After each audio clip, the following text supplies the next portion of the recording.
Hi, this is Katie Weeks, your independent, close to my heart maker, and today I wanted to share with you the 55 cards that I made during the month of July as part of a challenge with my customers for our Christmas in July challenge that we had going on.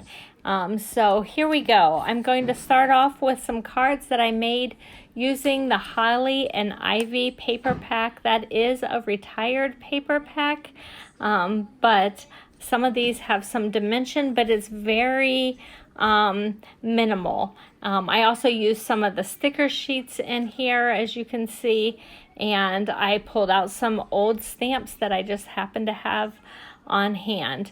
All of these that you're seeing at the beginning are from a Cricut file that I made from Make It From the Heart Volume 5, and I created all the cards that were at the Make It From the Heart Volume 5. And I've actually just loaded my papers in, and I had everything ready to go. And then we're going to see some other papers here. I believe these would be the Spruced Up papers that I used with the Slimline cards. On some of them, I used a die cut we no longer have that had 3 windows in it. And then on some other ones, I used the Slimline shaker window thin cut that is in the it carries over to the new catalog. So this one you can see, I cut it, and then I used the opposite papers on the other card right here. So when you cut it, you kind of get like a 2-for-1. So that's kind of a fun thing to do. I did stamp inside a lot of the cards for the Christmas cards, but I did not stamp inside every single card that I made. Okay, so let's move on. These are using the 4 Seasons Winter paper pack and sticker sheet. I'm not sure how much I actually used the sticker sheet, but I had some 4-sheet wonder workshops by Chris Robertson that were posted over in the creative collaboration community, and I used those with the 4 Seasons Winter paper pack to create these cards. I believe I did the workshops 4 and 5 to create these cards. They're so cute. And I just love this new paper. It is in the new catalog. You can order it now. So hop on over to kati.ctmh.com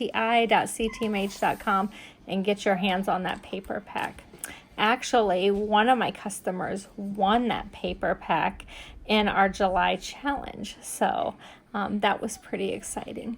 Okay, so on this next few sets of cards, if you can see, I actually used the piercing tool to go around the edge of the focal images for a lot of the cards. Not all of them, but several of the cards. So that's what I'm pointing out to you. And in person, it's a lot more obvious, and it's just a subtle little difference that like elevates it, and doesn't take very long at all. I just love all of these cards that I created. Okay, so now we are going on to some, I believe these are 'Tis the Season papers, and I did stamp inside some of those. And this was from the Just Because workshop that was in the Wishes book. And you'll notice that it created 2 of most all of these. And even though they were the same, some of them were a little bit different. Some of these I've added some liquid pearls, so it gives it just a little bit of texture and dimension on the front of the cards. I don't know, can you see that little extra bit? It really did look nice. And this one had a couple colors added to the front, and it just feels so nice. This one also happens to have an embossing folder. It looks like Christmas lights on the side, so that was another fun little technique to add to some of these cards as well.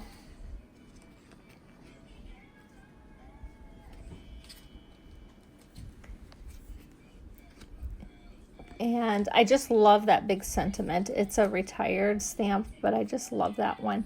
This one I used several generations of stamping. I used some of the liquid pearls. Some of these I used 3 generations of stamping, and some of them I just use a couple different colors of ink. So hold on, in just a minute you're going to see one that had first, second, and even 3rd generation stamping on it. And this one did have something popped up. Oh, and this one I think had the 1st, 2nd, and 3rd generation stamping on the front. And here we have 3 different colors for the sentiment, and it was a masking technique. I'm gonna have to teach that one sometime. I have the black there, and I had the green, and then I had the red. And each of those colors had 2 different parts to the sentiment. Here's another embossing folder, and there's the 3 different generations of stamping and a snowflake embossing folder.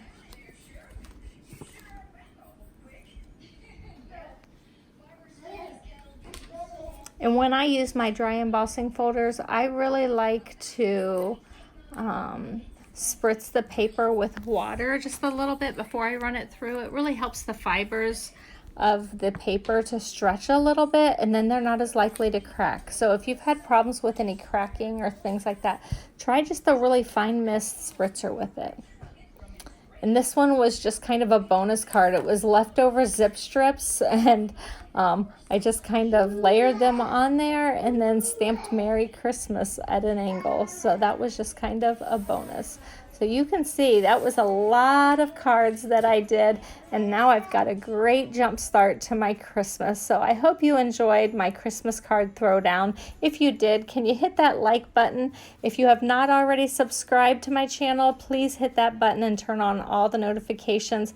I'm certainly open to sweet comments, and I would love for you to share this video with your crafty friends.